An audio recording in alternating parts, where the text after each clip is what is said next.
नमस्कार दोस्तों, आज का ये वीडियो उन सारे नव युवकों के लिए है जो कि अपनी लाइफ से काफ़ी जल्दी परेशान हो जाते हैं, बहुत जल्दी ऊब जाते हैं और गलत रास्ते भी अपना लेते हैं।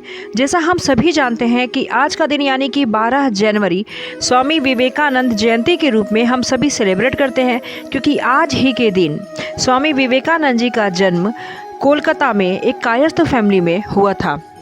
उनके पिता एक वकील थे और स्वामी विवेकानंद जी का बचपन का नाम नरेंद्र दत्त था।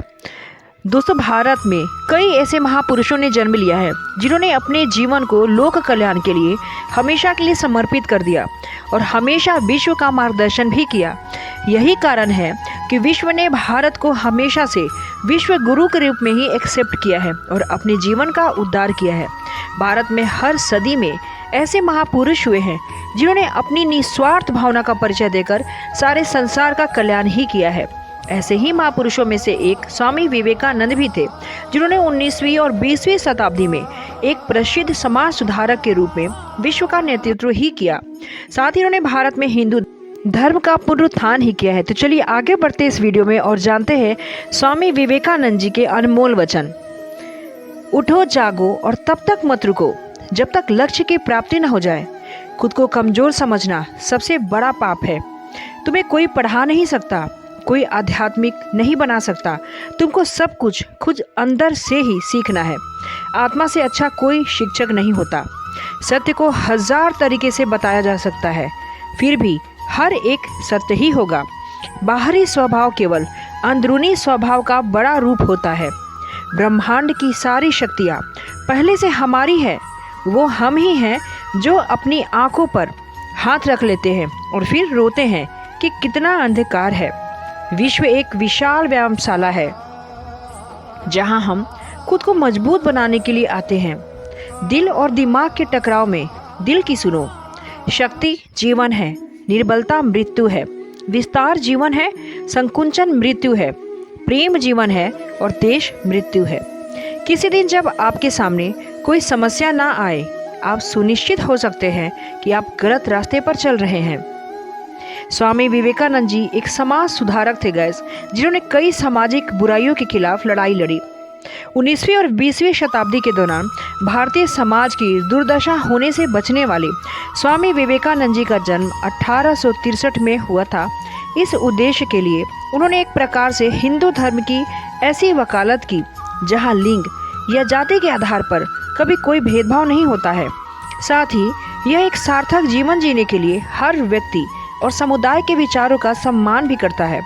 उन्होंने हिंदू धर्म के सार को जन जन तक पहुंचाने की कामना से वेदांत के दर्शन, ज्ञान, भक्ति, कर्म और राजयोग के आदर्शों के प्रचारक के लिए अपने जीवन के समर्पण के साथ रामकृष्ण मिशन की भी स्थापना की थी। इसी मिशन ने मानव को मानव धर्म और मानवता का पाठ भी पढ़ाया। एक समय में एक काम करो और ऐसा करते समय अपनी पूरी आत्मा उसमें डाल दो और बाकी सब कुछ भूल जाओ। जब तक जीना तब तक सीखना में सर्वश्रेष्ठ शिक्षक है। जब तक आप खुद पर विश्वास नहीं करते तब तक आप भगवान पर विश्वास नहीं कर सकते। जो अग्नि हमें गर्मी देती है हमें नष्ट भी कर सकती है। यह अग्नि का दोष नहीं है। चिंतन करो, चिंता नहीं। नए विचारों को जन्म दो।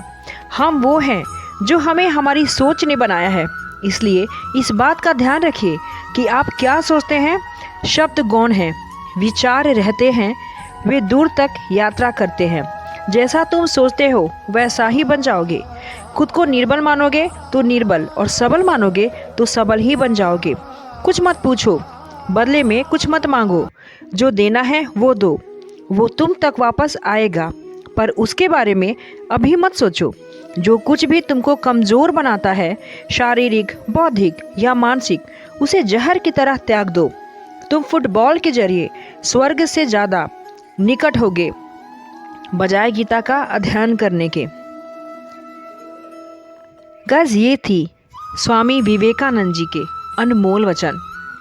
आज के दिन हम इनकी जयंती बहुत ही अच्छे से सेलिब्रेट करते हैं और इनके अनमोल वचनों को सुनते हैं और याद करते हैं इनके जीवन के बारे में, क्योंकि अपने जीवन में स्वामी विवेकानंद जी भी ने काफ़ी संघर्ष किए थे।